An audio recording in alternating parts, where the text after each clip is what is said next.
Dear student, तो आज की इस वीडियो में हम इस इंपॉर्टेंट न्यूमेरिकल को करने वाले हैं सोल्व। तो चलिए फिर कॉपी और पेन निकाल लीजिए और सोल्व करते हैं आज के अपने इस इंपॉर्टेंट न्यूमेरिकल को। प्यारे बच्चों, हमें दिया है एक प्रत्यावर्ती परिपथ में 10 हेनरी का एक प्रेरकत्व 20 माइक्रोफैरेड का संधारित्र तथा 500 ओम का एक प्रतिरोध श्रेणीबद्ध है।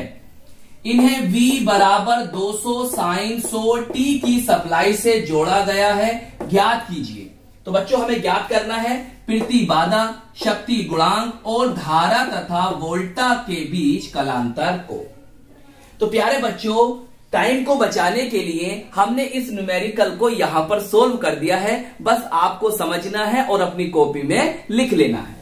तो आप क्या करेंगे? तो बेटा आप सबसे पहले परिपथ को बनाओगे। देखिए हमें दिया था 10 हेनरी का एक प्रेरकत्व, हमने उसको यहां लगा दिया। हमें दिया था 20 माइक्रोफैरेड का एक संधारित्र, हमने यहां लगाया। हमें दिया था 500 ओम का एक प्रतिरोध, लगा दिया। फिर वो कहता है कि V बराबर 200 sin 100 t की सप्लाई से जोड़ा गया है। तो बच्चों हमने यहां पर इसको AC सप्लाई से जोड़ दिया।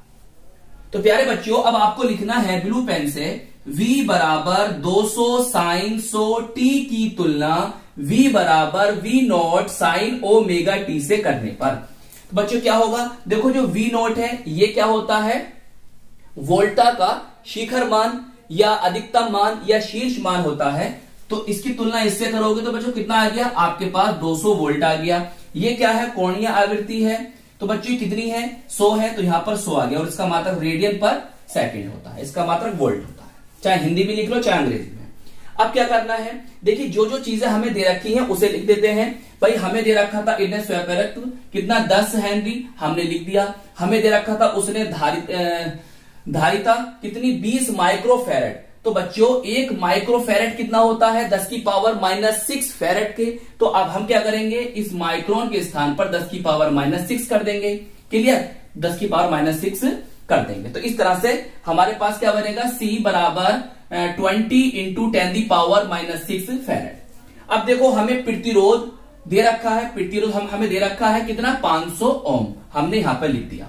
मेरे प्यारे बच्चों, प्रतिबाधा को अगर आपको ज्ञात करना है, अगर आपको प्रतिबाधा को ज्ञात करना है तो आपको बच्चों प्रेरकी प्रतिघात XL और धारितीय प्रतिघात XC को ज्ञात करना पड़ेगा।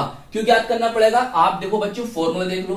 प्रतिबाधा का जो फॉर्मूला है तो आपको XL और XC की जरूरत पड़ेगी। तो इसलिए आपको XL और XC के मान को कैलकुलेट करना पड़ेगा। बहुत छोटा सा प्यारे से फॉर्मूले हैं, याद कर लो बच्चों, फॉर्मूले याद कर लो।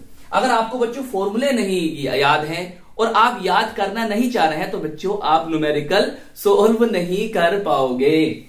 तो मेरे कहने का मतलब यही है कि फॉर्मूले आपको चैप्टर वाइज, फिजिक्स के सभी चैप्टर्स के एक तरफ आप फॉर्मूले लिख लो, उस अच्छी तरह से रिवाइज करो और याद करो, जब भी आपको न्यूमेरिकल समझ में आएंगे और याद भी रह पाएंगे। और अगर आपको फॉर्मूले ही नहीं पता है तो बच्चों आप न्यूमेरिकल नहीं कर पाओगे। तो बच्चों इसका फॉर्मूला XL का फॉर्मूला क्या होता है? Omega L। अब ओमेगा कितना है? हमारे पास बच्चों 100 है। L कितना है? हमारे पास 10 है। तो कितना आ जाएगा? आपके पास 1000 ओम आ जाएगा। अब देखिए XC निकालना है आपको। फॉर्मूला क्या होता है? 1/ओमेगा C। 1/ओमेगा C। भाई ओमेगा क्या है? आपके पास 100 है, हमने रख दिया। C क्या है? धारिता है, कितनी है? 20 गुणा 10 की पावर -6 फैरेड। तो अब यहां पर बच्चों आप कैलकुलेट करोगे इसे, मैं यहां पर आपको दिखा रहा हूं कैलकुलेट करके, तो ध्यान समझो। देखो बच्चों प्यार से समझो इस बात को। 1/, देखो ये कितना है? 100 है और ये 20 है। तो मैं इसको ऐसे लिख सकता हूं 10 the power 3 into 2 into 10 the power -6। सही है? देखिए 10 दी पावर 3 प्लस के है और 10 दी पावर -6 ये है माइनस के। तो यहां कितने बचेंगे? सर हमारे पास यहां बचेंगे 2 इंटू 10 दी पावर -3। मैं इसे ऊपर ले जाऊंगा तो ये बच्चों 1000 है और नीचे कौन आएगा? 2। इसे मैं भाग करूंगा तो कितना आएगा बताओ? 500 ओम आ जाएगा। तो इस प्रकार से आपका जो XC है वो कितना आ जाएगा? 500 ओम। बताइए इतनी बात समझ में आ गई? चलिए अब हम 1 बाय 1 इसे सोल्व करते हैं। तो ब्लैक पेन जैसे मैंने लिखा है, ब्लू और ब्लैक पेन का मैंने यूज करा है, ऐसे ही आपको अपने कॉपी में लिखना है और ऐसे ही एग्जाम में लिखकर आना है। चलिए बच्चों, अब हेडिंग डालोगे आप ब्लैक पेन से, प्रतिबाधा जिसे हम प्रदर्शित करते हैं, जिसे डिनोट करते हैं Z से। फॉर्मूला आपके सामने है, Z बराबर √√r² plus XL minus XC का होल स्क्वायर। क्लियर। देखो बच्चों, प्रतिरोध आपको पता है 500 है, आपने 500 लिख दिया। अब देखो XL माइनस XC, बच्चों XL का मान कितना है सर 1000 है, और XC का मान कितना है सर 500 है। तो 1000 में से जब 500 जाएंगे, यहाँ ये क्या है, घट रहा है नहीं घट रहा है, तो 1000 में से 500 जाएंगे, कितने बचेंगे 500, तो बच्चे हो गए 500 स्क्वायर।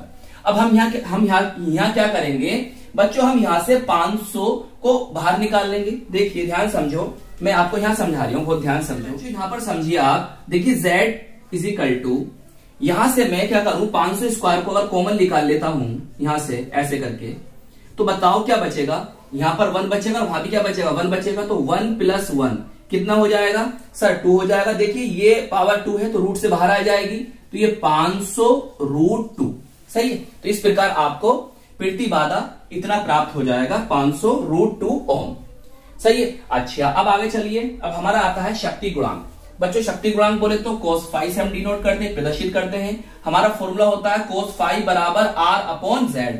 R क्या है, प्रतिरोध है, कितना है सर 500 है, और बच्चों Z क्या है, प्रतिबाधा है, कितना है 500 √2। सही। देखिए 500 से 500 कट जाएगा, 1/√2 आपका आंसर आ जाएगा। चलिए इतना पहले आप नोट कर लो। तो प्यारे बच्चों, अब इस तरह से आप हेडिंग डालेंगे, धारा तथा वोल्टा के बीच कलांतर, जिसे प्रदर्शित करते हैं हम फाई से। फॉर्मूला होता है tan फाई बराबर XL माइनस XC/R। XL की वैल्यू हमें पता है 1000 है, XC की वैल्यू हमें पता है 500 है, R की वैल्यू हमें पता है 500 है। तो 1000 में से जब 500 जाएंगे बचेंगे 500, तो 500 बटे 500 तो कितना आ जाएगा 1। तो फाई को यहां रोक दिए, tan चला जाएगा इसके इनवर्स में। तो हम जानते हैं tan इनवर्स 1, और जो 1 का वैल्यू होती है वो होता है tan 45 डिग्री। तो इस प्रकार से बच्चों धारा और वोल्टा के बीच कलांतर 45 डिग्री होगा। चलिए इसे भी आप जल्दी से नोट कर लीजिए। तो आई होप ये न्यूमेरिकल आपको अच्छी तरह से समझ में आ गया होगा। प्यारे बच्चों, केमिस्ट्री और फिजिक्स के और बेहतर न्यूमेरिकल की तैयारी करने के लिए आप हमारे चैनल की प्लेलिस्ट को जरूर विजिट कीजिएगा। हम चैप्टर वाइज फिजिक्स और केमिस्ट्री के न्यूमेरिकल्स को सोल्व कर रहे हैं। तो आई होप ये न्यूमेरिकल तो आपको अच्छी तरह से समझ में आ गया होगा। अपना ख्याल रखिएगा, खूब मेहनत से पढ़ाई करते रहिएगा। हम मिलेंगे आपको इसकी नेक्स्ट वीडियो में। जय हिंद, जय भारत।